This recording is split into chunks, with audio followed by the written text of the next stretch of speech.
행복의 문을 여는 창의문교회 금요일 매일 큐티 예수 하나님의 공이 찬양하시겠습니다.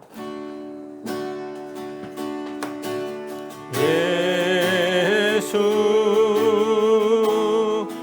하나님의 공이 주독 생각 그의 나라 임하시네.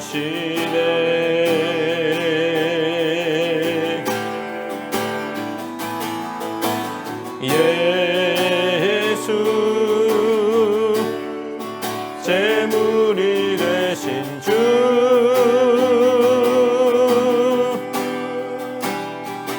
영광 중에 그의 나라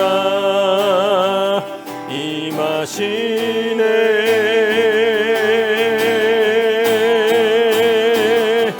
주의 나라 영원하며 그의 영광 무궁하리. 왕의 위엄과 능력이 이제 임하였으니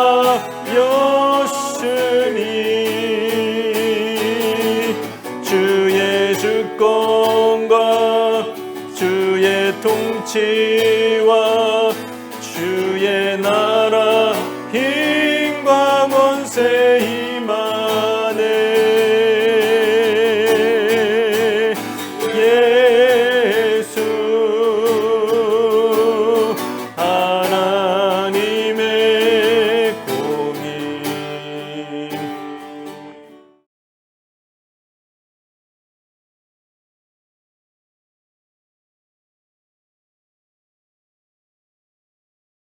그러나 여호와께서 기다리시나니 이는 너희에게 은혜를 베풀려 하심이요 일어나시리니 이는 너희를 긍휼히 여기려 하심이라. 대저 여호와는 정의의 하나님이심이라.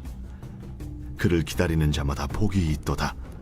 시온에 거주하며 예루살렘에 거주하는 백성아, 너는 다시 통곡하지 아니할 것이라. 그가 내 부르짖는 소리로 말미암아 내게 은혜를 베푸시되 그가 들으실 때에 내게 응답하시리라. 주께서 너희에게 환난의 떡과 고생의 물을 주시나 내 스승은 다시 숨기지 아니하시리니 내 눈이 내 스승을 볼 것이며 너희가 오른쪽으로 치우치든지 왼쪽으로 치우치든지 내 뒤에서 말소리가 내 귀에 들려 이르기를 이것이 바른 길이니 너희는 이리로 가라 할 것이며 또 너희가 너희 조각한 우상에 입힌 은과 부어 만든 우상에 올린 금을 더럽게 하여 불결한 물건을 던짐같이 던지며 이르기를 나가라 하리라. 내가 땅에 뿌린 종자에 주께서 비를 주사 땅이 먹을 것을 내며 곡식이 풍성하고 기름지게 하실 것이며 그날에 내 가축이 광활한 목장에서 먹을 것이요 밭가는 소와 어린 나귀도 키와 새스랑으로 까부르고 맛있게 한 먹이를 먹을 것이며 그게 사륙하는 날 망대가 무너질 때에 고산마다 줄령마다 그 위에 개울과 시냇물이 흐를 것이며 여호와께서 자기 백성의 상처를 싸매시며 그들의 맞은 자리를 고치시는 날에는 달빛은 햇빛 같겠고 햇빛은 7배가 되어 7날의 빛과 같으리라. 보라, 여호와의 이름이 원방에서부터 오되 그의 진노가 불붙듯 하며 빽빽한 연기가 일어나듯 하며 그의 입술에는 분노가 찼으며 그의 혀는 맹렬한 불 같으며 그의 호흡은 마치 창일하여 목에까지 미치는 하수 같은즉 그가 멸하는 키로 열방을 까부르며 여러 민족의 입에 미혹하는 재갈을 물리시리니 너희가 거룩한 절기를 지키는 밤에 하듯이 노래할 것이며 피리를 불며 여호와의 산으로 가서 이스라엘의 반석에게로 나아가는 자같이 마음에 즐거워할 것이라. 여호와께서 그의 장엄한 목소리를 듣게 하시며 혁혁한 진노로 그의 팔에 치심을 보이시되 맹렬한 화염과 폭풍과 폭우와 우박으로 하시리니 여호와의 목소리에 앗소리가 낙담할 것이며 주께서는 막대기로 치실 것이라. 여호와께서 예정하신 몽둥이를 아수르 위에 더하실 때마다 소고를 치며 수금을 탈 것이며 그는 전쟁 때에 팔을 들어 그들을 치시리라. 대저 도벳은 이미 세워졌고 또 왕을 위하여 예비된 것이라. 깊고 넓게 하였고 거기에 불과 많은 나무가 있은즉 여호와의 호흡이 유황 개청 같아서 이를 사르시리라.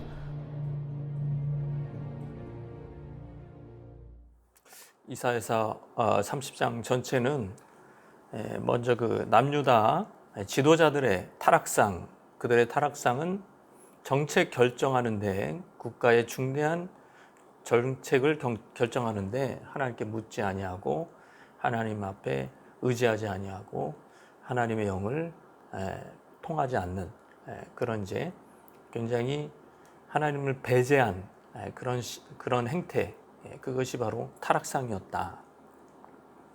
그들은 빠른 말을 사용해서, 애국말을 사용해서 도망할 수 있으라고 생각했지만 하나님의 심판을 면치 못할 것이다 라고 말씀했고요. 이제 18절에 그럼에도 불구하고 여호와께서는 기다리신다, 유명한 말씀이 나오죠. 짐당한 탕자를 그 아버지가 기다리듯이 남유다가 회개하기를 여호와께서는 기다리고 계신다. 회개해야 할 돌아올 기회를 주시는 것입니다. 인내하고 기다리고 여전히 바라고 있습니다.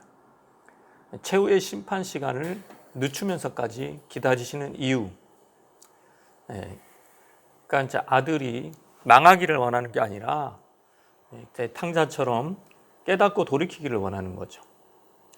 여호와만 기다리는 것이 아닙니다. 유다 백성들도 하나님을 기다려야 됩니다. 대저 여호와는 정의의 하나님이시라. 그를 기다리는 자마다 복이 있도다. 이거는 유다 백성들한테 하는 얘기예요. 불의한 불의가 세상을 지배하는 것처럼 보여요. 저렇게 정치 지도자들이 타락하고 못됐습니다. 불의가 성행합니다. 그럼에도 불구하고 낙심하지 말고 정의의 하나님을 기다려야 된다. 그가 불의한 자들을 응징하러 오신다. 이거. 압제당하는 자들은 하나님을 기다려야 되고 기다리는 자마다 복이 있도다. 아주 핵심적으로 중요한 문장이고, 그래서 이제 19절부터는 시온에 거주하며 예루살렘에 거주하는 백성들에게 이제 하시는 말씀입니다. 너는 다시 통곡하지 아니할 것이라. 그가 네 부르짖는 소리로 말미암아 내게 은혜를 베푸신다. 자, 이제 19절부터는 이제 유다 지도자들이 아니라 그들의 만행, 그들의 이제 압제, 그들의 학대, 세금 수탈 이런 걸로 무거운 세금 이런 걸로 너무나 고통당하는 예루살렘 거주민들은 통곡하였죠. 다 뺏기니까 통곡했어요. 그런데 이제 다시 통곡하지 아니할 것이다. 이제 왜냐하면 이들이 하나님께 부르짖기 시작합니다. 고통 속에서 부르짖기 시작해요. 잘못했다고, 살려달라고 그들이 우상을 내어버리고 기도하기 시작합니다. 하나님은요, 먼저 하나님께 부르짖으면 그렇게 고통 속에서 통곡할 일이 없게 해주세요. 슬픔 속에서 울 일이 없게 해주세요.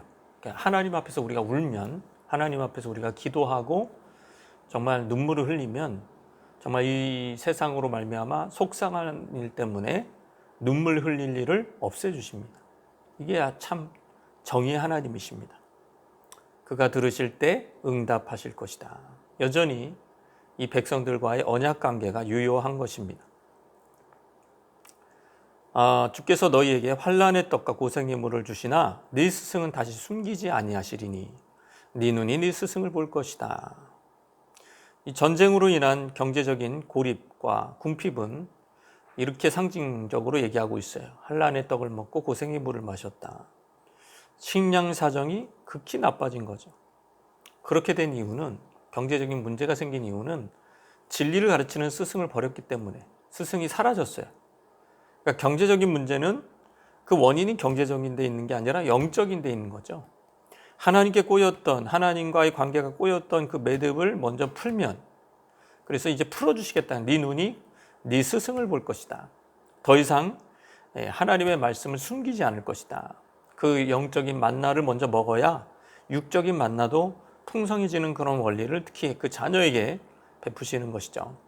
21절에 같은 흐름의 말씀입니다. 너희가 오른쪽으로 치우친, 왼쪽으로 치운 뒤에서 말소리가 네 귀에 들려 이르기를 이것이 바른 길이니 너희는 이리로 가라.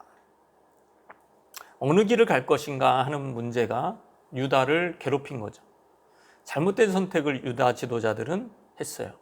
선견자들이 이것이 하나님의 길이라 그러면 그들이 하는 얘기가 바른 길을 버려 정해진 길에서 돌이켜라고 망언을 남발한 그 지도자들, 그들이 그 모양이니 유다 백성들은 어디로 가야 될지 몰랐던 거죠. 그때 하나님의 은혜는 선견자, 선생님, 여기선 스승을 주시는 게 하나님의 은혜다. 바른 길이 이쪽이니 이리로 가라. 이게 은혜라는 거예요.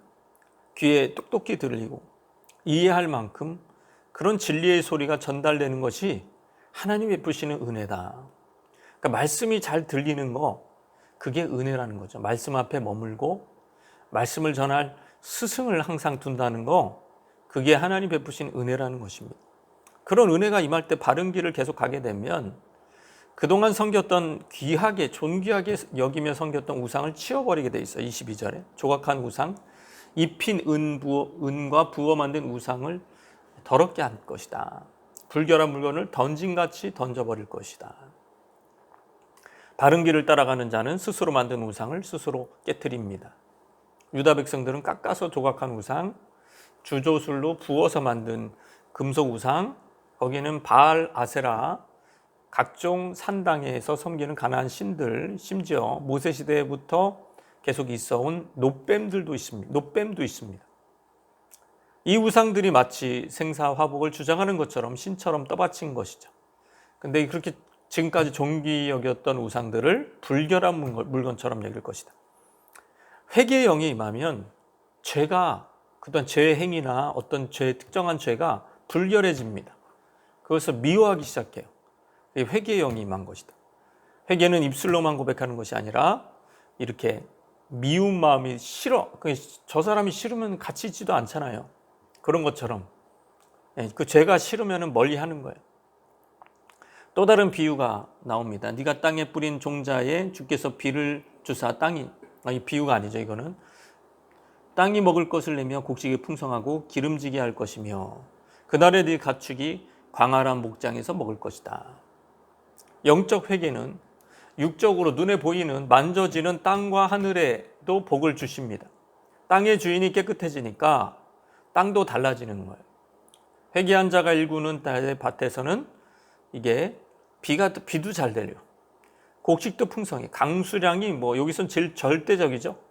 그러니까 이제 풍성한 곡식을 나는 겁니다. 풍년입니다. 목축도 마찬가지, 목축업도 새끼를 숭숭숭 잘 나요. 자, 이런 놀라운 일이 하나님이 돌보셔서 생긴, 하나님이 마음을 깨끗게 한 자의 초장에도 역사하신다. 24절에 밥 가는 소 어린 나귀도 맛있는 한 먹이를 먹는다.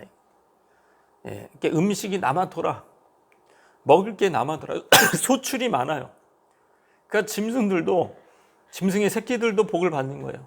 배불리 먹는 것입니다. 하나님의 축복은 전쟁의 승리까지 이어집니다. 크게 살육하는 날, 망대가 무너질 때에, 이 망대는 아수르의 망대예요.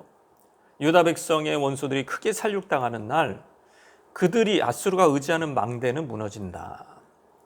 하나님의 심판을 받아 철저히 무너져. 반면에 유다 백성들의 땅에 있는 고산, 준령, 그 뒤에 개울과 시냇물이 흐를 것이다.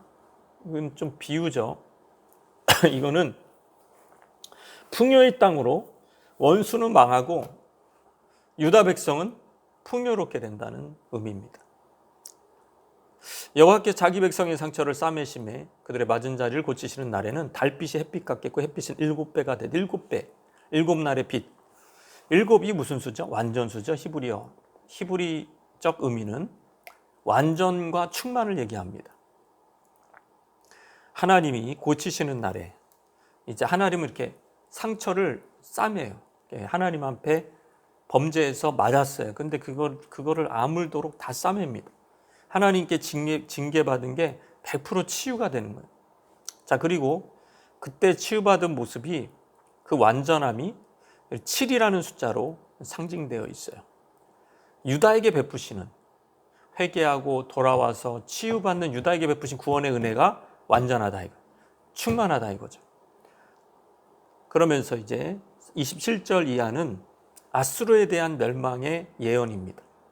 여호와의 이름이 원방으로부터 오되 그의 진노가 불붙듯하며, 원래는 원방에서 오는 게 아수르였거든요. 그래서 불붙듯 빽빽한 연기를 일으키면서 분노가 차서 맹렬한 불처럼 오는 군대가 아수르였는데, 이제 거꾸로 자기들이 당하는 거예요. 여호와의 군대에 의해서.